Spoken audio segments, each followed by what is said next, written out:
Hello guys, तो आज हम देखने वाले हैं 20th सेंचुरी बॉयज़। ये मांगा का ये पहला एपिसोड है। और ये मांगा के बारे में मैं आपको बता दूँ, ये धीरे धीरे जा के बहुत ज़्यादा डार्क होता चला जाएगा। तो चलिए शुरू करते हैं। तो सबसे पहले हमको एक स्कूल दिखाया जाता है ईयर 1973 में। स्कूल के अंदर हमको दिखाया जाता है बच्चों का लंच टाइम चल रहा है और सब अपना लंच एंजॉय कर रहे हैं और वहाँ एक ब्यूटीफुल सा म्यूज़िक भी बज रहा रहता है। फिर सीन शिफ्ट होता है एक लड़की पे जिसको किसी ने बांध के रखा हुआ था। वो चिल्लाने की कोशिश कर रही थी और उसके साथ एक दूसरा पर्सन भी था। और वो जो दूसरा पर्सन था जिसने लड़की को बांध के रखा था, वो स्कूल में एक म्यूज़िक चलाने लग जाता है। फिर वो जो म्यूज़िक है वो पूरे स्कूल में बजने लग जाता है। फिर हमें दिखाया जाता है कि वो म्यूज़िक से बच्चों को कोई फ़र्क नहीं पड़ता, बच्चे अपने ही काम में लगे हुए रहते हैं। फिर वो आदमी जिसने म्यूज़िक चलाया वो जोर से बोलता है कुछ भी नहीं हुआ, इसका मतलब कुछ तो होने वाला था। उसके बाद हमारा सीन कट होता है और हमको दिखाया जाता है, टाइम आगे जाता है और दिखाया जाता है 21st सेंचुरी का सीन, जिसमें यूएन हेडक्वार्टर जो न्यूयॉर्क में है। हेडक्वार्टर्स के अंदर हमको एक आदमी दिखाया जाता है जो भाषण दे रहा रहता है कि पिछले 100 सालों में हमने बहुत कुछ झेला है, हमने बहुत सारी सिचुएशंस का सामना किया, यहाँ तक हमने न्यूक्लियर अटैक तक झेल लिया और इन सब का क्रेडिट जाता है इन लोगों को। उसके बाद हमको वहाँ पे 4 लोग दिखाए जाते हैं चलते हुए।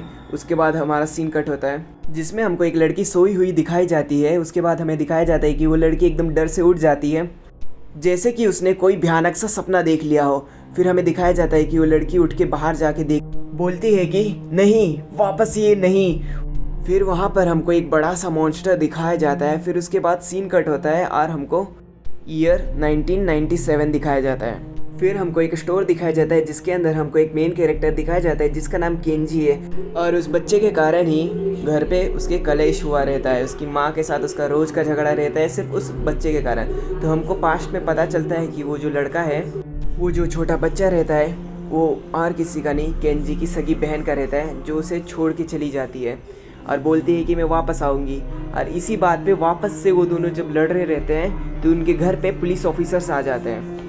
फिर पुलिस वाले उससे इन्वेस्टिगेशन में सवाल जवाब पूछ रहे रहते हैं उसके शॉप के बारे में, उसके जो स्टोर रहता है उसके बारे में। तो वो बोलता है कि हाँ सर, क्या हुआ, आपको क्या चाहिए। तो ऑफिसर्स बोलते हैं एक बात बताओ, क्या तुम अभी भी डिलीवरीज करते हो। जिस पे केंजी बोलता है जी हाँ, मैं अभी भी डिलीवरीज करता हूँ, पर सिर्फ पुराने ग्राहकों के लिए जो पहले मेरे से सामान खरीदते थे। पुलिस वाले पूछते हैं कि तुमने आखिरी बार डिलीवरी किसको किया था, जिसकी रिप्लाई में केंजी उनको बोलता है कि सर, मैंने आखिरी बार डिलीवरी सिकी सिम सैन को किया था, जो कि एक प्रोफेसर है कॉलेज में और उनके घर पे बहुत अजीब सी ब्लूप्रिंट और गैजेट्स पड़े रहते हैं। फिर ऑफिसर्स केंजी को समझाते हैं कि कुछ टाइम से वो और उनकी फैमिली मिसिंग है, क्या तुम उनके बारे में कुछ और जानते हो। फिर केंजी को शॉक लग जाता है और वो पूछता है क्या पूरा परिवार खो गया। फिर वो ऑफिसर बोलते हैं तुम चिल्ला क्यों रहे हो, थोड़ा शांत रहो। केंजी उनको बताता है कि उन पे उसके कुछ पैसे पड़े हुए थे जो उनको कलेक्ट करना था केंजी को। फिर केंजी सीके सीमा के घर की तरफ निकल पड़ता है, पर रास्ते में उसको एक बचपन का दोस्त मिल जाता है उसका। केंजी उससे पूछता है कैसा यार, तू बहुत टाइम बाद मिले हम लोग। उसका दोस्त केंजी को बोलता है अबे यार ये सब छोड़, तुझे हमारा बचपन का दोस्त याद है, क्रियोन। हाँ हाँ याद है ना। तो उसका दोस्त बोलता है हाँ यार, अभी उसकी शादी हो गई है और तेरे को पता है, याद है हमने उसके प्राइवेट पार्ट पे क्या ड्रॉ कर दिया था। केंजी बोलता है अरे हाँ याद है ना। अच्छा सुन, क्या हो अगर वो ड्राइंग अभी भी उसके प्राइवेट पार्ट पे रह जाए तो सोच जरा उसकी बीवी का क्या रिएक्शन होगा। और ये सब बात करके केंजी वहाँ से निकल जाता है। तो अपना केंजी फाइनली सिकी सीमा के घर के अंदर पहुँच जाता है, पर उसे वहाँ कोई नहीं मिलता। तो वो निराश होकर अपने बोतल लेके वापस चल पड़ता है। फिर उसे एक साइन दिखता है और वो सोचने लगता है क्या इससे मैंने पहले कभी देखा है। फिर उसको कुछ याद आता है। उसके बाद हमको ईयर 1969 का सीन दिखाया जाता है। फिर हमको केंजी का बचपन दिखाया जाता है। केंजी खेतों में अपने 3 दोस्तों के साथ बैठा हुआ था और वो अपने बेस के बारे में बातें कर रहे थे। ये उनका वो बेस था जो उन लोगों ने बुराई को ख़त्म करने और इंसानियत की रक्षा करने के लिए बनाया था। फिर उनमें से उनका एक दोस्त वो जो उठ के एक सिंबल बनाता है और वो सबको बताता है कि अगर कोई इस सिंबल को समझ गया तो वही एक सच्चा दोस्त कहलाएगा। फिर हम वापस प्रेजेंट टाइम में आ जाते हैं और सारे लोग उत्सुक रहते हैं यूएन हेडक्वार्टर्स में उस आदमी को देखने के लिए जिसने सबको बचाया है।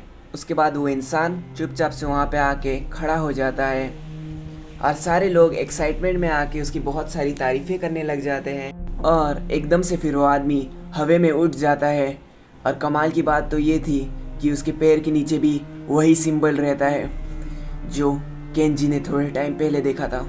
और दूसरे सीन में हमको ये दिखाया जाता है कि बहुत तेज़ी से एक खबर फैल रही है एक वायरस को लेके। अगर वो वायरस किसी को लग गया तो उसकी बॉडी में से सारा खून बाहर आ जाता है। और फिर हमको दिखाया जाता है कि पुलिस ऑफिसर्स को एक 24 साल की व्यक्ति की लाश मिलती है जिसके शरीर से हूबहू वो वायरस की तरह सारा ब्लड निकल गया रहता है। फिर हमको क्रियोन की शादी का सीन दिखाया जाता है जिसमें केंजी और उसके सारे बचपन के दोस्त इकट्ठा हुए रहते हैं। फिर वहाँ पे क्रियोन आता है अपनी बीवी के साथ। फिर क्रियोन उनसे पूछता है, ऐसे क्या घूर रहे हो, क्या तुम्हें जलन हो रही है मेरी इतनी सुंदर बीवी देख के? और ये सब कह के क्रियोन आगे बढ़ जाता है। ये सब देखने के बाद उनका एक दोस्त बोलता है, देखा क्रियोन अभी तक नहीं बदला और तुम्हें उसका फ्रॉग एम्पायर याद है?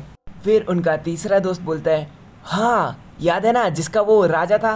और ये सब बात बोल के वो लोग हंसते हुए अपने बचपन के दिनों को वापस याद करने लग जाते हैं, जिसमें अक्सर वो लोग एक गेम खेला करते थे टॉय गन से। जिसको पहले 10 गोली लग गई वो 10 बार आई एम डेड बोलेगा। इन्हीं बचपन के पलों की याद करके केंजी और उसके दोस्त मुस्कुरा रहे रहते हैं।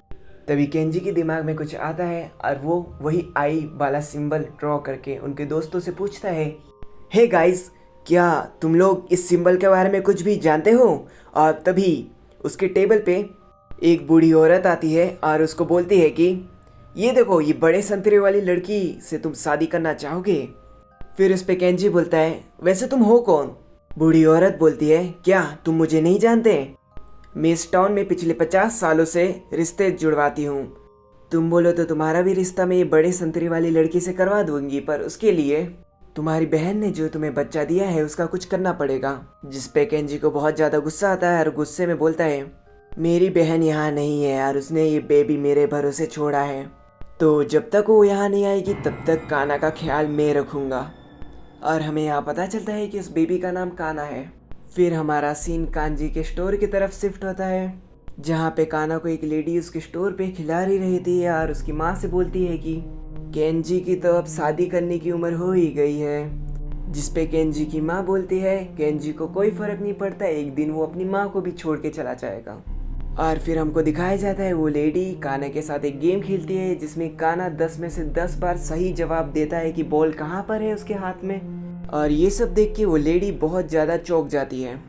फिर हमें वही आदमी के बारे में दिखाया जाता है जो यूएन हेडक्वार्टर में हवा में उड़ रहा था। उसके साथ जो दूसरा आदमी रहता है वो उसे फ्रेंड कह के बुलाता है और हमें यहाँ पता चलता है कि उसे लोग फ्रेंड कह के बुलाते हैं। जो फ्रेंड रहता है वो उसे बोलता है कि अपनी आंखें बंद करो और आई एम डेड ऐसे 10 बार रिपीट करके बोलो। और वो आदमी ऐसा ही करता है, वो रूम में 10 बार आई एम डेड कह के बोलने लग जाता है। सो हे गाइस, आई होप आप लोगों को ये एपिसोड 1 पसंद आया हो। और यहाँ इसी के साथ एपिसोड 1 ख़त्म होता है। एपिसोड 2 जो है वो जल्दी आने वाला है और मैं वीक में कम से कम 3 या 4 एपिसोड डालने का ट्राई करूँगा ताकि आपका कॉन्सेंट्रेशन और फोकस इस मांगों को लेके ना बिगड़े। तो यार लाइक एंड सब्सक्राइब तो बनता है ना, कर दो। और मैं मिलता आपको किसी और वीडियो में, तब तक के लिए सायोनारा।